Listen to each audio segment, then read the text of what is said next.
जय माता दी, हर हर महादेव। वैसाख के पावन महीने में जो व्यक्ति भगवान विष्णु के ऊपर, शालिग्राम जी के ऊपर एक बूंद शहद की भी जो डालते हैं, बूंद भी शहद की आ जाती है, लोगों के पास में हाथी घोड़ों की कोई कमी नहीं रहेगी। लक्ष्मी वर्धन के लिए तो वैसाख का महीना पूजा के लिए बहुत ज्यादा विशेष प्रभावशाली है। कंगाली नहीं रहेगी, दरिद्रता नहीं रहेगी, गरीबी नहीं रहेगी, पैसे की कोई कमी नहीं रहेगी।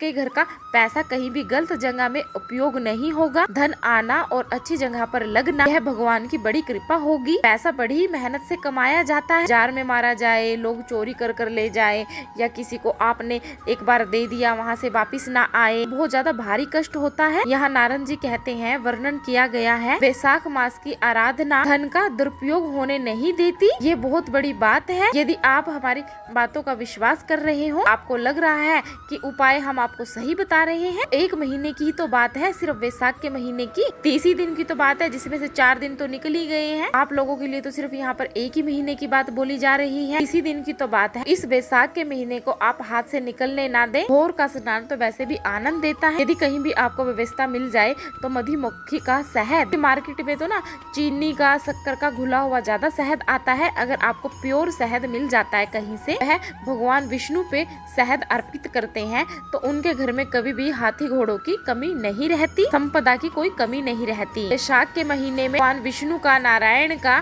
ठाकुर जी का शहद के द्वारा अभिषेक कर ले। पूरे वैसाख के महीने में पंचामृत का बड़ा ही फल मिलता है। पंचामृत दूध, दही, शहद, चीनी, गंगा जल, घी, तुलसी दल डालकर आप गोपाल जी का और शालिग्राम जी का स्नान कराते हैं, इसका आपको बहुत ज्यादा फल मिलता है।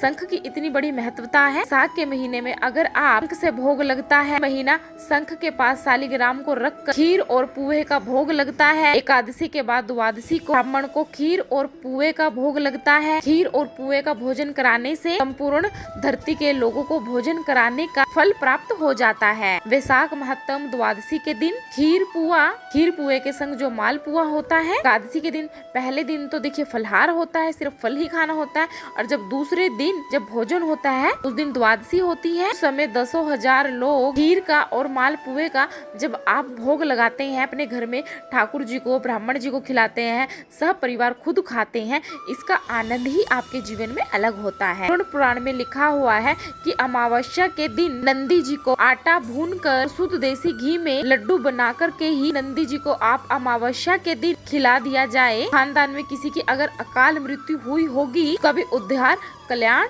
हो जाएगा। अमावस्या के दिन नंदियों को लड्डू खिलाने का बहुत बड़ा फल मिलता है। एकादशी के बाद द्वादशी पड़ती है और आप ब्राह्मण को भोजन कराते हैं। ब्राह्मण को बुला करके और मालपुआ और खीर जरूर खिलाएं द्वादशी के दिन। यज्ञ के बिना कोई भी महिमा नहीं। यज्ञ घी के बिना, छुडंग के बिना, और पंछी पंख के बिना, आरती शंख के बिना, ब्राह्मण का भोजन घी के बिना, खीर के बिना व्यर्थ है।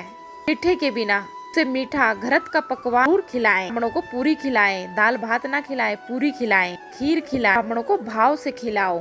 तो ये थी छोटी सी जानकारी। अगर वीडियो पसंद आई है तो प्लीज वीडियो को लाइक करें, चैनल को सब्सक्राइब करें। वे जय माता दी जरूर लिखें।